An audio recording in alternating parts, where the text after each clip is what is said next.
भारी विकास कइले भैया यूपी में दोनों हाथ खोल के। भारी विकास कइले भैया यूपी में दोनों हाथ खोल के।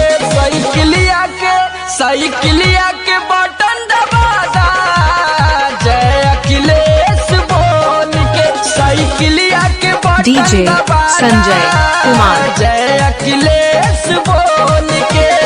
फिर से सपा बनावल जाई यूपी में जात पात छोड़ के।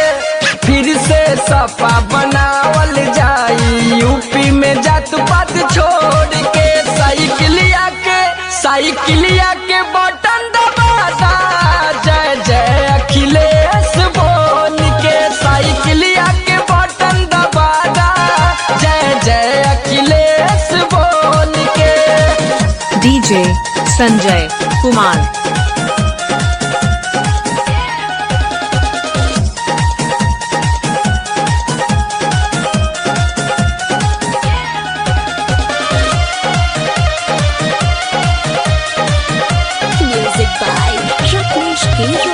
मन से मुलायम बड़े लोहा बाई राधा पूरा कैले जनता से कैला पनवादा।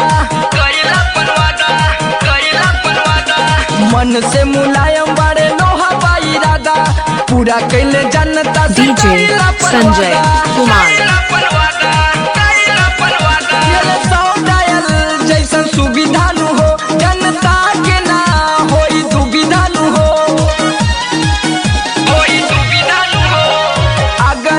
एक्सप्रेस वे बनवले देखा दिल्ली से जोड़ के। आगरा एक्सप्रेस वे बनवले देखा दिल्ली से जोड़ के। साइकिलिया के बटन दबादा जय अखिलेश संजय कुमार। साइकिलिया के बटन दबादा जय जय अखिलेश बोल के।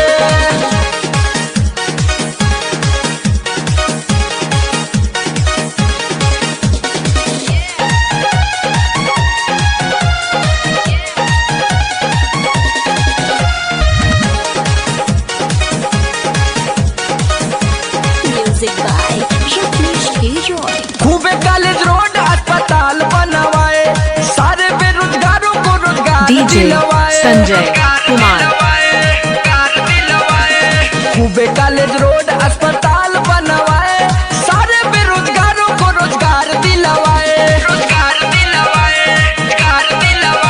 स्मार्टफोन के सुडलिहा हो वोट दूसरा के नहीं दिहा हो। सीएम भैला नंबर 1 तू सबके पीछे छोड़ के।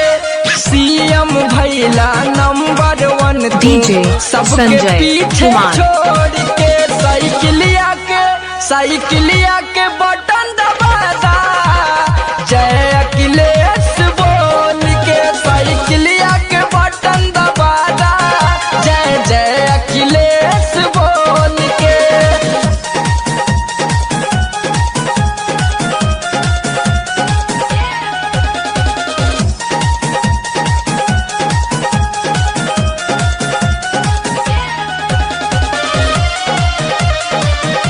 डीजे संजय कुमार।